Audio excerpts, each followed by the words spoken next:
In 1986, Wall Street fell in love with a 20-year-old.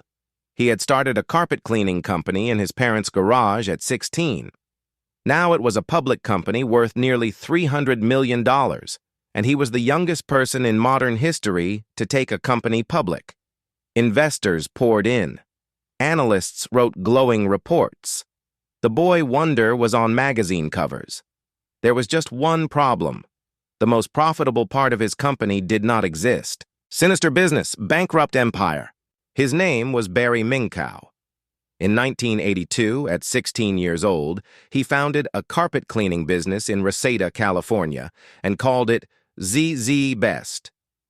Z-Best. He was charming, relentless, and a natural salesman. But the carpet cleaning business was brutal. Margins were thin, customers slow to pay, equipment expensive. Within a year, ZZBest was hemorrhaging money, and Minkow was 16 and desperate. So, he started to cheat. He kited checks between bank accounts. He ran fraudulent charges on customers' credit cards. He staged break-ins to file false insurance claims. The money kept the lights on, but it was a treadmill. Minkow needed something bigger. He needed a business that sounded real, generated huge paper profits, and that no outsider could easily check. He invented one: insurance restoration. The story was simple. ZZ's Best, Minkow claimed, was being hired by insurance companies to restore large buildings damaged by fire and water. Huge contracts, whole office towers. The beauty of it was that no customer would ever call to complain, because there was no customer. The restoration jobs were almost entirely fictional. To make them look real, Minkow recruited an accomplice who ran a fake company that existed only to confirm the contracts were genuine. On paper, the fake restoration business was wildly profitable. And in 1986, Minkow took ZZZZ Best public. The stock soared. At its peak, the company was valued at close to $300 million. Minkow, now 20, was worth over $100 million on paper. He bought a red Ferrari and a mansion. He went on national television. Oprah Winfrey hosted him as the model of teenage success. He gave motivational speeches about hard work and honesty. But going public meant auditors. And auditors do not just read paper. They wanted to visit one of the giant restoration sites ZZZ Best was supposedly working on. This was the moment the entire fraud should have collapsed. Instead, Minkow did something audacious. He sent his people to Sacramento, found a large building still under construction, and paid to make it look like a ZZ Best restoration job. They put up company signs. They bribed a security guard. They dressed the site. Then they walked the auditor and a banker through it. The accountant from Ernst & Winnie toured the fake site, saw the signs, saw the work, and signed off. He was even asked to keep the building's location confidential for, quote, security reasons. He agreed.